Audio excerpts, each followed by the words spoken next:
Jordan Rosenfeld is our speaker today. He did his undergrad at University of Toronto, his master's at University of Guelph, he finished his PhD here at UBC in 1932 or something.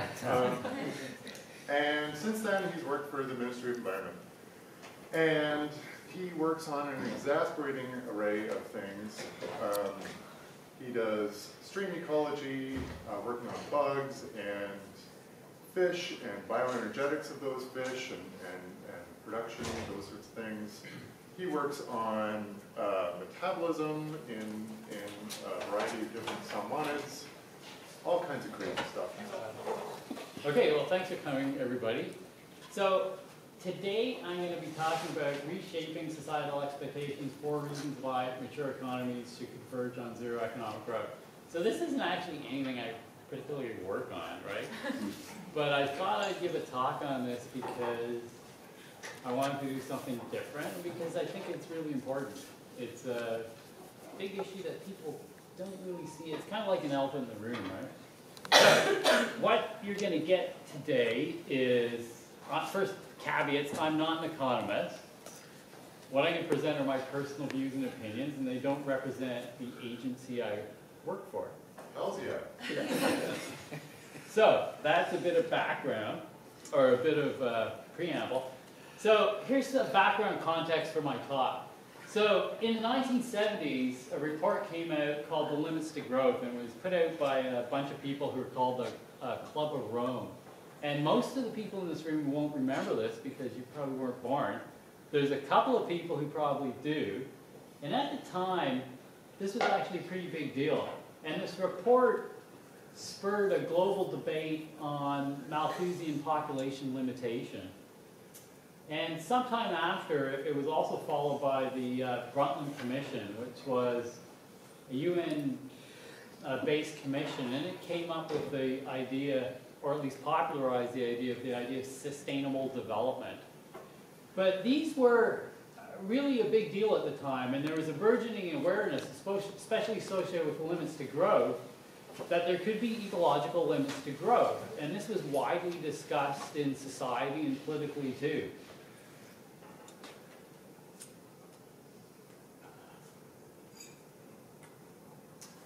And the basic ecology behind it isn't rocket science. The idea is, if you look at a population, and this vertical axis here is population size and this is time, then the environment will have some kind of carrying capacity for the population, which should be determined by habitat availability, the amount of prey, whatever. And over time, the population will grow exponentially and hit this carrying capacity, which could be stable or it could be non-stationary and vary with climate, whatever. And then if you look at per capita resource consumption by individuals within this population, as the population grows, the amount of resources per individual goes down, and that's simple density dependence, right? So resource consumption per capita goes down, so does survival, so does growth. And if you look at the frequency distribution of individual, say, per capita resource consumption or mortality, at low densities, a lot of individuals are having positive growth and low mortality. And if this is a mortality threshold, as densities go up, a lot of individuals are having higher mortality because they're not getting enough resources to survive and grow, right? So this is your basic animal population model. It's not rocket science, but it's your basic ecology. And if you want to look at resource consumption by the whole population as opposed to individuals, population resource consumption is simply per capita resource consumption times population size. And that's really basic ecology. And I'm just going to point out here too that in a historical context, in 1979, China adopted a one-child policy, where they basically recognized at a policy national scale that population growth was a problem because of resource consumption. So they were addressing this population size part of the equation. And that's actually a really huge big deal, because to some large extent this was based on the awareness that was raised by the Limits to Growth report and the associated awareness that came with that. And a country adopting a one-child policy to address resource consumption is really a huge big deal, right? In retrospect. And so fast forward to today, right? So no one really talks about limits to growth as a goal or a desired outcome, at least nobody mainstream that I'm particularly aware of. And I find that kind of a bit odd, given that environmental impacts of growth and overconsumption are actually more pronounced today, arguably, than they were in the past. So we've got things like climate change, water scarcity, ocean acidification. It's really big deals, right? And in my view, it seems like an expression of hubris by humanity that we collectively think we're exempt from the processes that regulate other populations. And even ecologists kind of by default seem to think that. And the most widely articulated rationalization for this is that technological advances will allow unlimited growth and mitigation of the negative impacts of economic growth. And so again, I'm using a schematic to illustrate this. If the axis here is, vertical axis is your growing economy, so economic output going from a developed economy over time to a mature economy, and there's some putative carrying capacity, that's what it would look like. And the thing to note, okay, so in this case, per capita consumption is actually increasing as your economy matures, right? And that's the opposite of what the normal density dependence of resource consumption would be for wild populations that are approaching some kind of carrying capacity. And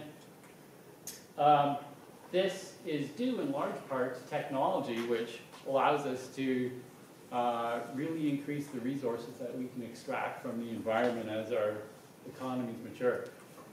And at the same time, externalities also increase pretty much in step with increased per capita resource consumption. And externalities are side effects of an industrial activity that affect other parties without being reflected in the costs of goods produced. And it's an economic term, and basically what it means is things like pollution, climate change, negative health outcomes from pollution. So those are things that are affected by producing goods economically, but they're not reflected in the price of the goods because you're just polluting the commons. So if you actually had pollution controls, then that would arguably drive up the cost of the goods that you were producing, potentially to the point that it was no longer economic to produce those goods. So these externalities also increase in step with increased consumption for the most part. And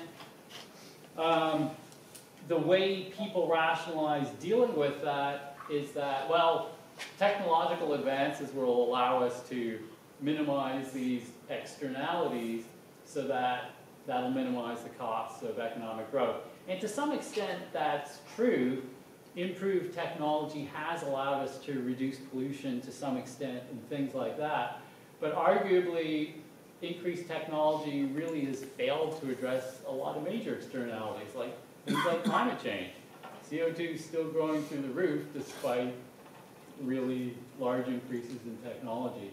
So I would argue that technology has played a much larger role in enabling increased consumption than it has in mitigating the negative effects of increased consumption and economic growth. So with that background, what I'm saying, and technology has also played a role in terms of decreasing resource consumption too, to some extent, because technology has allowed us to be more efficient in how we use resources. So that has decreased per capita resource consumption to some extent, but I would argue that there's hard limits to that. So you can increase efficiency to some extent, but only so far, right? And if you keep increasing your population size and the desires of people in your maturing economy for stuff, then resource consumption per capita is going to continue to increase. So with that background, I'm going to now sort of go through, I'm jumping ahead of myself. Right, so currently there's very little public discourse on the whole idea of zero growth, and virtually there's no endorsement of this idea in mainstream politics that I can detect. So I haven't looked at the platform of the Green Party lately, but my gut feeling is that they don't actually go so far as to say that they endorse zero population growth. And perhaps that's because it's political suicide. Because with the current attitudes of the population, if you actually said, okay, we think that we should have zero economic growth, people would think that that is nuts. So if anything, our Western society seems to be more materialistic than it was in the past, in the 70s and 80s when the whole limits to growth thing was being reported. And I think without doubt our current dominant social economic paradigm is one of unlimited growth. So with that background, I'm going to now go through a couple of reasons why I think mature economies should converge on zero economic growth, and why society's expectation that economic growth can keep going on forever is fundamentally unrealistic. So the first one I'm going to go through is an organismal growth analogy, and that's investment in maintenance versus growth during ontogeny. So if you look at organisms, an individual organism as it matures, going from, say, a larval fish to an adult fish, or mammals going through maturity, the vertical axis here is individual energy consumption, and it goes up as you get bigger because you're getting bigger, right? And for fish that have indeterminate growth, it may go like that. For mammals that stop growing as adults, once you hit maturity, your energy consumption is going to plateau like that, unless you get pregnant, and then, or if you're gestating, then your energy consumption will go up. And let's see. Right, and I guess what I'm making the argument is that if you look at the proportional allocation of energy to different compartments here, say going from 0 to 100%, when you're really small, you're a larval fish, okay, so there's activity costs here, a proportion of your energy is going to activity, and I just sort of threw these together, so I may be underestimating the activity costs, they may be higher than that. But my main point is that when you're really small, you're putting most of your energy into growth. You're growing new tissue, right? Maintenance costs are relatively low relative to growth. And maintenance costs are things like tissue repair.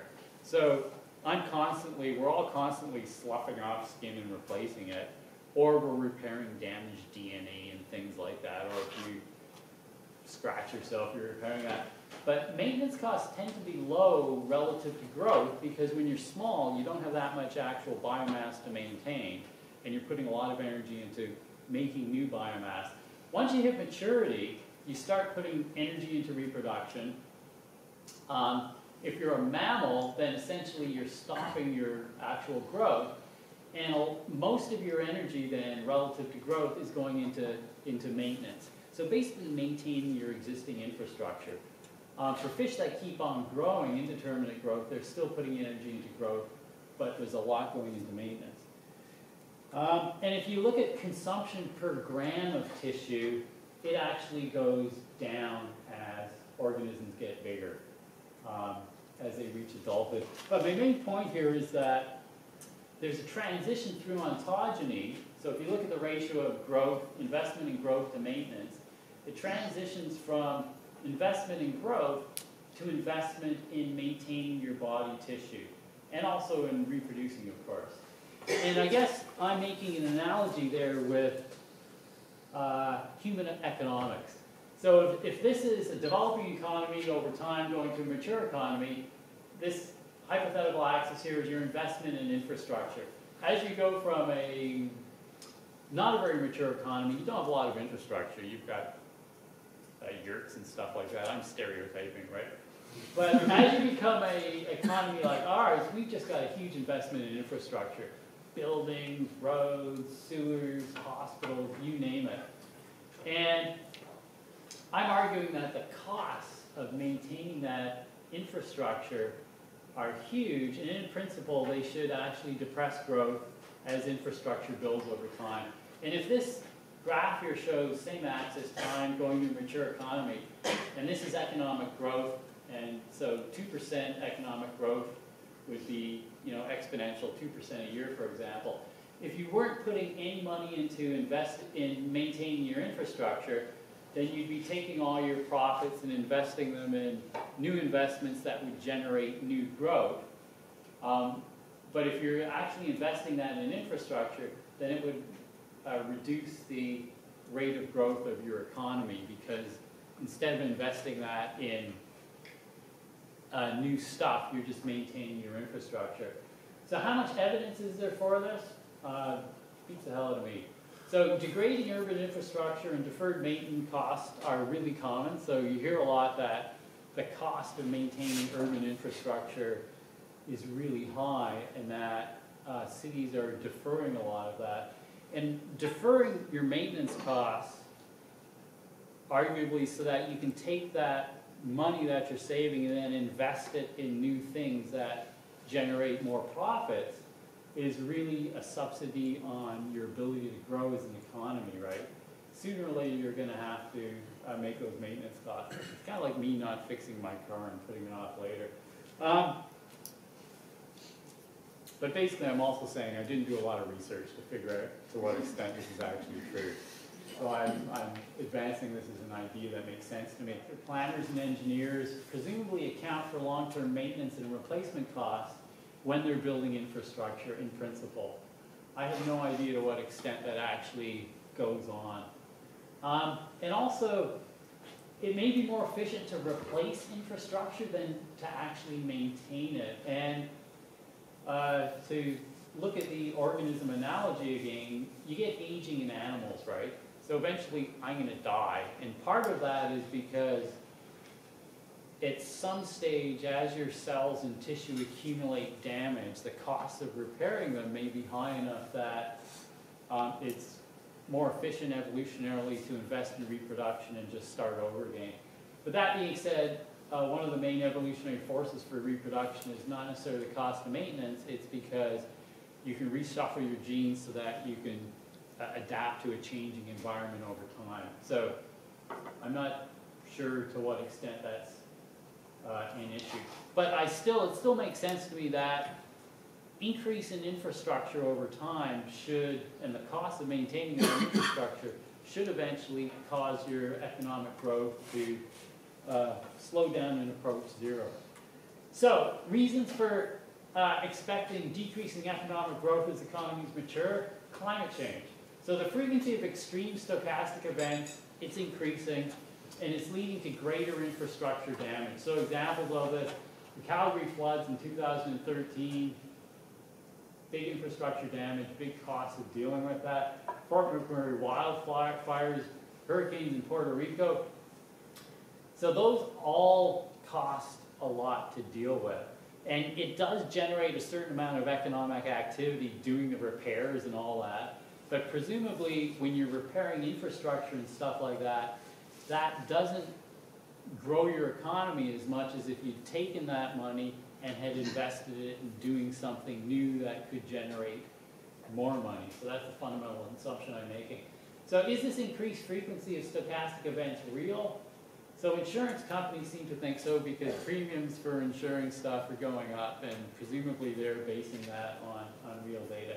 I haven't seen any estimates of what these costs would mean for economic growth, but I'm assuming they're similar to basically increased maintenance costs in terms of what their impact would be on economic growth. Okay, a second cause whereby economic growth could reduce, or whereby climate change could reduce economic growth, is an increasing mismatch between human infrastructure, so cities and where population densities are, and the appropriate climate. So here's some examples I'm throwing up. Here's the Aral Sea in Russia, and it's basically gone from the sea to being totally dried up. And this example isn't necessarily associated with climate change. It was more driven by the fact that the rivers going into the Aral Sea a long time ago, the water was diverted for agriculture. But there's examples of this today. So this is Lake Popo in Bolivia, which is the second largest lake, 1986, 2016, and a lot of this is associated with climate change, increasing evapotranspiration, and it's just drying up, right? So this is one example of how water supplies are being reduced in a lot of places, and that's going to cause a whole bunch of problems for the human infrastructure that's actually existing there. And the point here is there's going to be really large adaptation costs associated with climate change. And that's for just things like rising sea levels, coastal erosion, you name it. And even if you don't deal with those costs by maintaining your infrastructure and population where it is, the costs of relocating are also going to be huge, right? So presumably this is going to have major negative effects on economic growth. So arguments against this particular example, so climate change adaptation costs, I'm not sure there are any. This is kind of a bit of a no-brainer. So some areas and locations may actually experience a benefit. So there, the climate may actually improve. You may get more water. It may be more benign for agricultural growth and things like that. But there's still going to be, I suspect, a general mismatch between where people and infrastructure is and climatic change. So I suspect the net negative impacts in terms of economic costs are going to be pretty big. Okay, a third reason to expect decreasing economic growth. So societal expectations change as economies mature. So the expectations of society for improved social welfare and an equitable society increase, and also their expectations that that externalities will be mitigated as your economy matures. And basically what I'm saying is that citizens in developed economies generally expect government to provide services that are absent in developing nations. For example, we expect things like social safety net, unemployment insurance, welfare, public health care, public transit, parks, fair wages and labor equity, strong regulation of industrial and environmental pollution and things like that. And providing these services costs money. And presumably that's money that otherwise industry that's being taxed to provide these services could invest in economic growth. So I'm arguing that all of that would also be a drag on the economy. And just to illustrate that, so here's my schematic again, a developing economy over time going to a mature one. If this is economic growth, so economic growth in developing countries can be really high, so let's say 10%, and that's partly because of really weak environmental controls and poor label standards. So if a multinational in Canada or the US can go over to a overseas place and start manufacturing there, their labor costs go way down, their environmental regulation costs go down, but that's subsidized by the fact that labor costs are really low there and the pollution controls suck, right?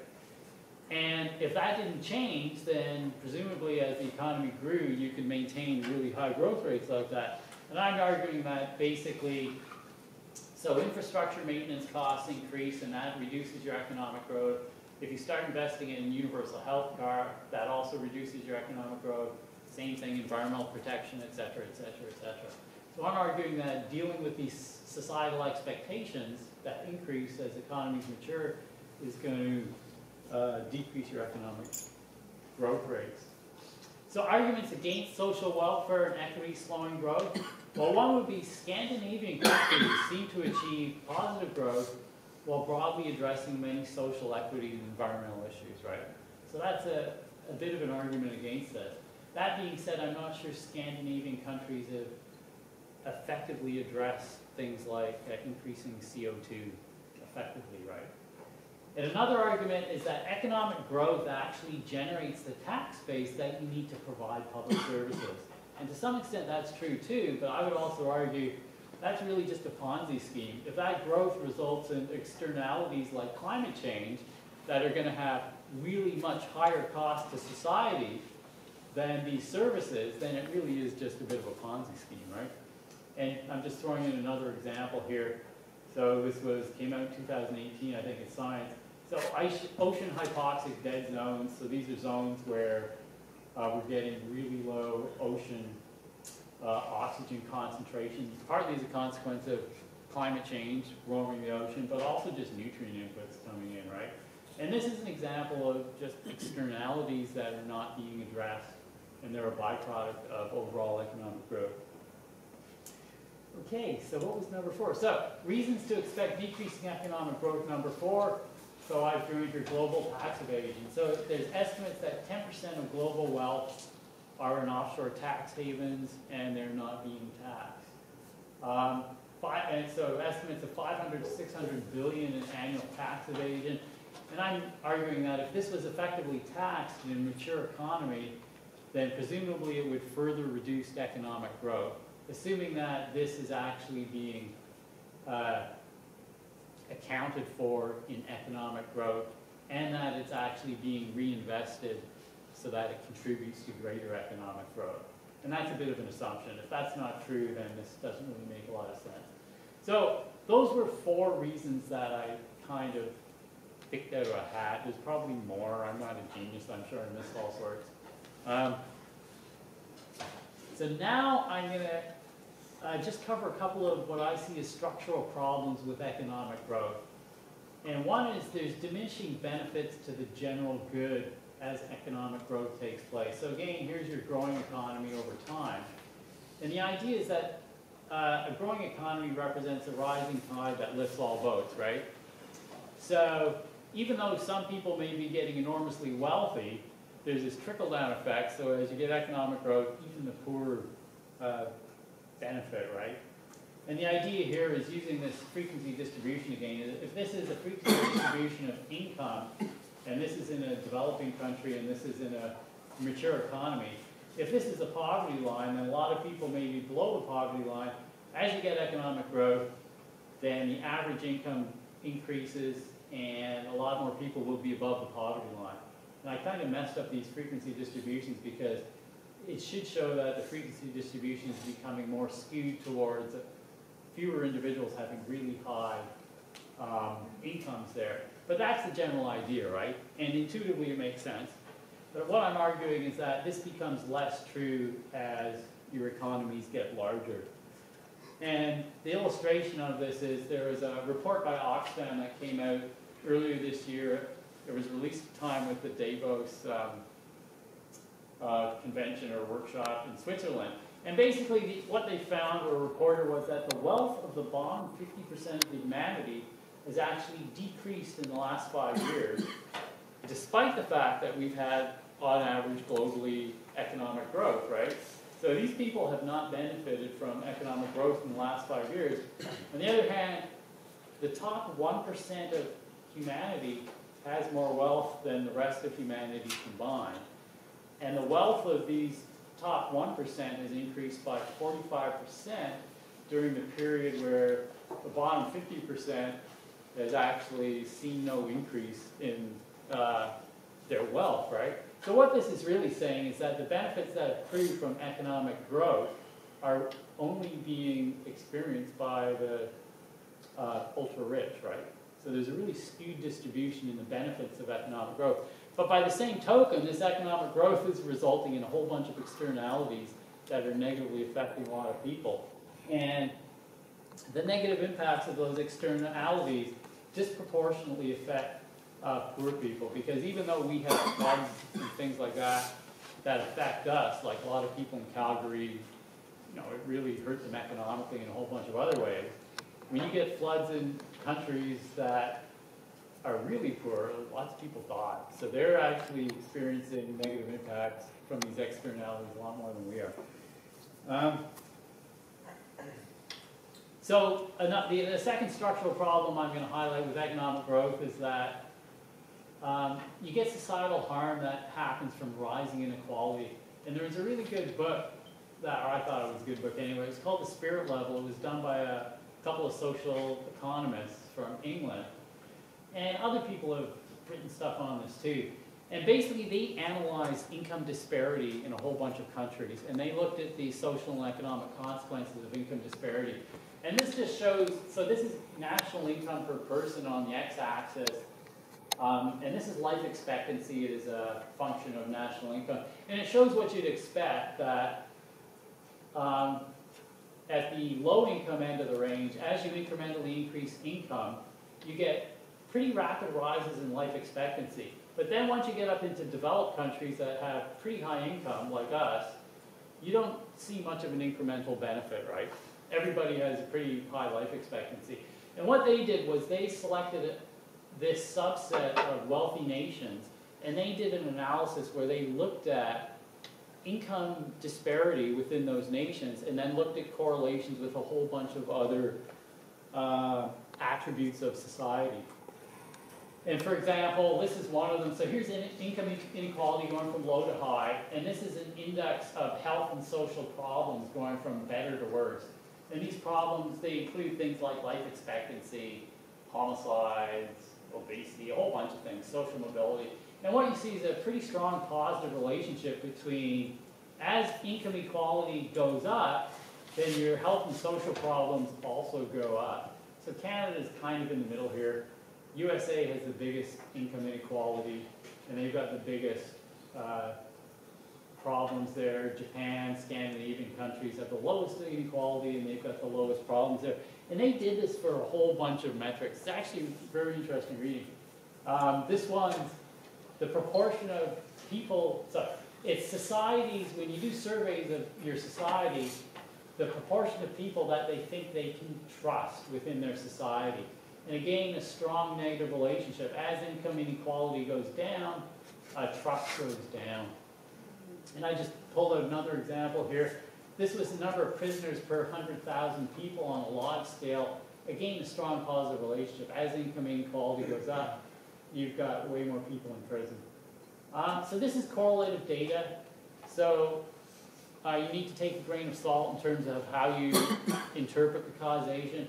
But it makes a pretty strong argument that increasing inequality in your society has really negative effects on all sorts of societal outcomes.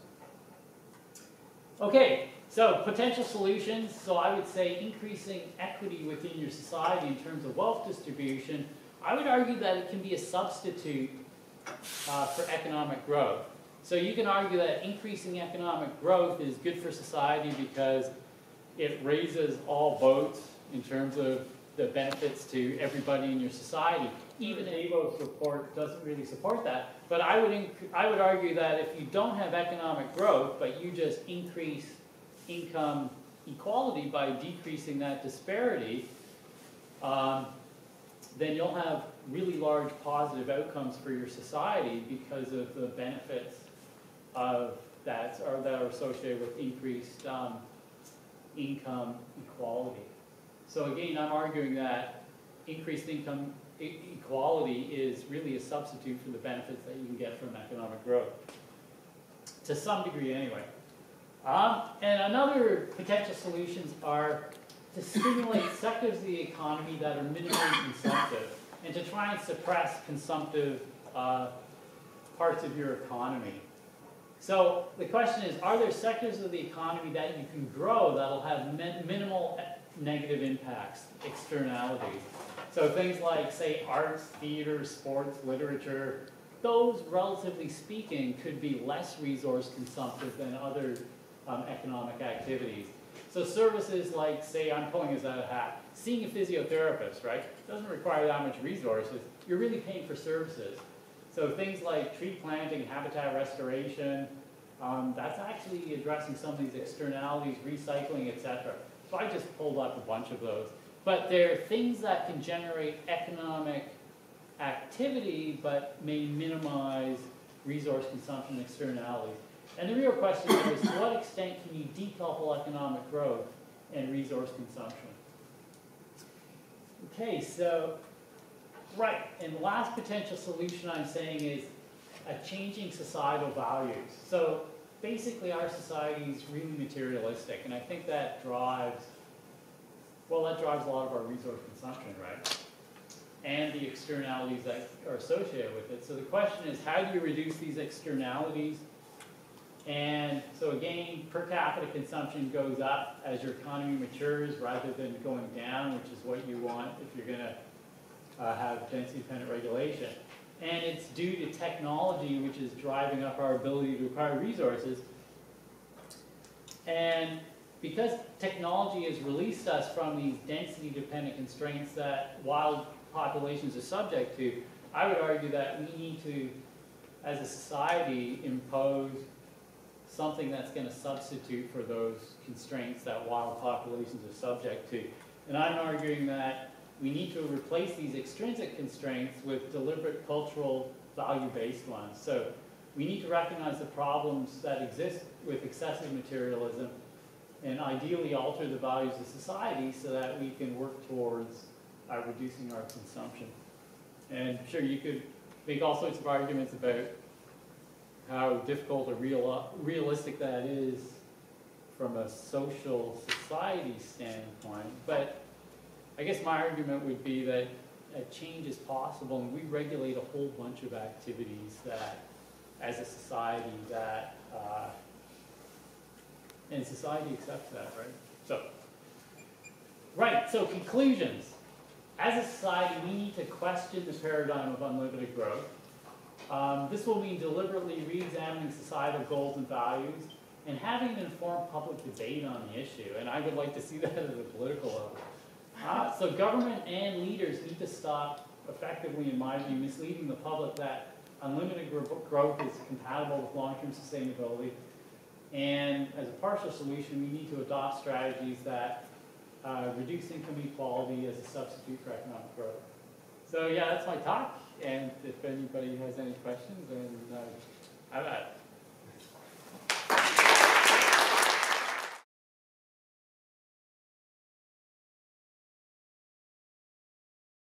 Are you able to go back to the slide where you had sort of the ontogenetic pattern? Oh, yeah, sure. But partly without, so while agreeing with your message overall, I wonder about that slide and two pieces on the energy allocation side, and I know you've worked on this, but the aerobic scope of a larvae is extremely small. Sure. So their available energy for growth is actually small relative to their energy required for maintenance, which is opposite for what you've got. But, yeah. But then comparing it to the early stage economies is quite an example that, for example, if you consider growth as in sort of free cash flow that a family might have, it's often really limited. So that's the scope for growth, whereas a lot of their time and production goes into maintenance. And in that sense, the example you gave of a flood or any kind of environmental disaster could be devastating in terms of mortality in an early stage economy, but is not devastating in terms of mortality in a late stage. So is it? Yeah, kind of flips it around a bit.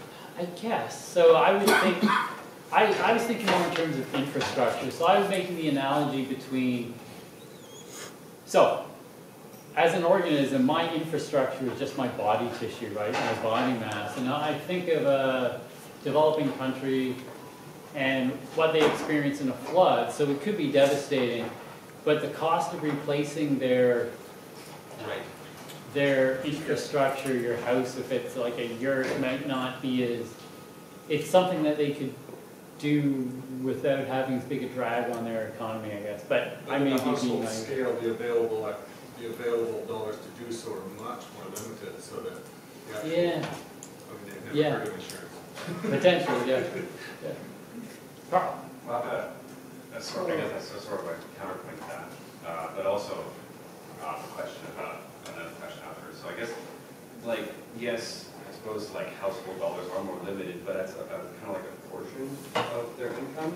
So whether you start off with like $100, $1,000, or $1 million, you're still spending a certain percentage of that, and even if you have a smaller amount of dollars, that is going to have an outsized impact as a growing economy. And I think that's kind of like part of it too, because we're kind of making the difference between an economy that's stagnant or like a society that's not growing economically, that's just maintaining their lifestyle, versus one that's kick-starting into actually moving towards a modern or a grown economy, I suppose. So it's almost like thinking like an organism that would stay as a larva forever versus most organisms don't do that, so they actually start growing. And some economies are stuck in that early part of the kind of larval stage forever because they just don't have the resources to kickstart their growth. So I guess that's kind of like my counterpoint to that. And the second question, the actual question I have is, kind of in linking with the whole idea that the outsized economic growth is going towards the pockets of very few people who in turn may have an outsized impact on directing our policies towards how we allocate our money. I guess some people will always say, like, they'll think like, oh, well, we can't do anything because our impact is so small and the people at the top have so much money. But how realistic do you think it would be for us to actually sort of like change that if all the money is in one spot or all the growth is in one spot and those people want the growth to keep going? How realistic do you think we can change that? So, yeah, that's the big political question and political issue, right? So, I don't know, I think I'm optimistic that society can change things like that.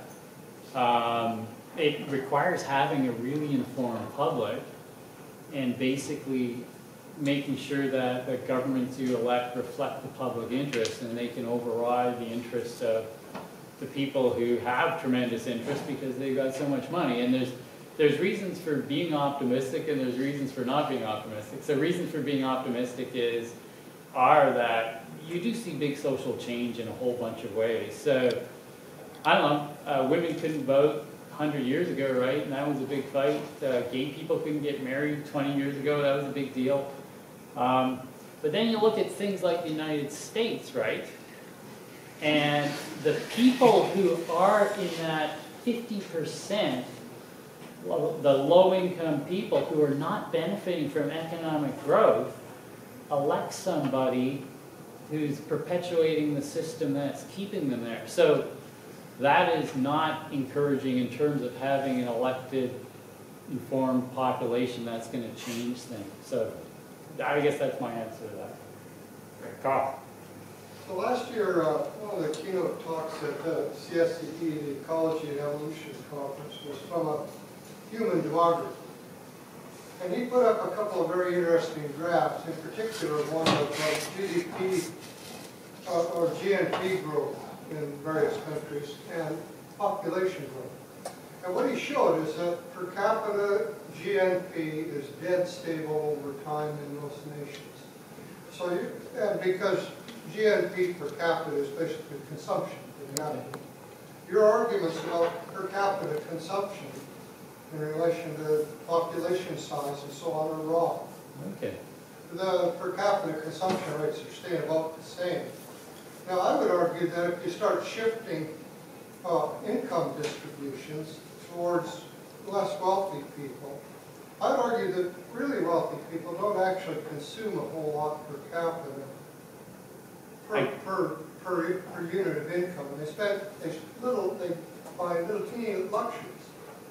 Yeah. But poor people, when their income distribution shifts, the per capita capital demand for things like automobiles and better homes and so on like that's going to increase, not decrease. And that could actually make things worse. It Yeah. go exactly in the opposite direction than you're arguing. Because this growth analogy of individual growth is wrong in the first place. So I guess I find it very non-intuitive that per capita resource consumption doesn't increase as economies mature. I just find that That's basically really what hard the to Global do. Rome folk showed as well, that the per capita GNP wasn't changing even back when they were building those models. So when you look at things like, so I actually am not informed enough to know whether or not that's true, because I haven't looked at the empirical data in The any Federalist detail. Forster argument was that it's demographics that are driving economic growth rather than the other way around. Yeah, And so that there were going to be limits to that. I guess the example I think of population. is when, I guess what I've seen on CO2 emissions per capita for developing countries, well, yeah, like per capita CO2 emissions in Canada and Australia and US are just way, way higher than they are in lower income countries. So I just don't see how That it would would make generate sense. more externalities. Oh, absolutely, but it also doesn't, it's inconsistent with what you were saying about per capita resource consumption being constant as economies develop. It just doesn't, I just find it very hard to believe. In developed economies, at least, Yeah. it doesn't, it's stable, it's not declining like you said. Stable. It's not increasing, rather, like you said. It has to eventually. You know what I mean? But is that due to efficiencies and energy usage, for example? I don't know. Maybe a temporary. Yeah. But to address your other issue, Carl, I think that's really a social equity issue. So you could say, you're right, that if we have all the people in China start buying cars, then CO2 emissions, everything are going to go through the roof. Or if we start increasing consumption of people in India who are below the poverty level, that's going to have really negative impacts. But to me, that's a social equity issue, because the argument there to me means that I think they do, because they are hurting and they're arguably below so acceptable levels of poverty and stuff like that, they have a right to increase their resource consumption, but what that means is that our resource consumption has to come down, because we're using way more than we actually need to have a decent standard of living. And that would be my argument. That becomes a social equity issue. So I think some other people had points or whatever. One question. Jordan, I'm certainly no economist, but I'm a little bit confused and unclear about the analogies between economy and biology. Right. Because, for one, I'm not exactly sure what you mean by the economy. Amount of cash out there, standard of living, number of employees, whatever it is. And then, second off, the way I understand the economy, it kind of operates independently of things. They just print more money very often. Right. So it doesn't show all these feedback loops that you think exist. And it doesn't necessarily have to, I don't think. Yeah. That's pretty naive, but I... No, I think you're right, but it doesn't necessarily change the way I'm looking at things, because I think you're right. There's all these negative impacts that aren't accounted for. And I guess to some extent that's my point, because those negative impacts are a problem, and if you did account for them, let's say you then are either by making sure that they didn't happen by regulation, then economic growth would tank. So in other words, if you regulated it so that any industrial process had to ensure that there was no net increase in CO2 production, then that would probably make the cost of manufacturing for most things so high that most people wouldn't be able to afford it, right? Because you'd have to pump all the CO2 that was produced back into the ground or something like that. I don't know if that makes any sense. No, it does. I think it's more like biology. I've been reading a little bit about Bitcoin. Now that's really interesting, right? Right. It's basically CO2 production. Yeah. Because they burn up computers' CPU need to produce this stuff. Right. So, what do you think about that? So I guess my point would be that they're producing nothing of value to society, No, depending on what your value system is, right? I would argue that they're screwing things up without producing anything of value. So we have to leave now, I believe, because there's a class coming in.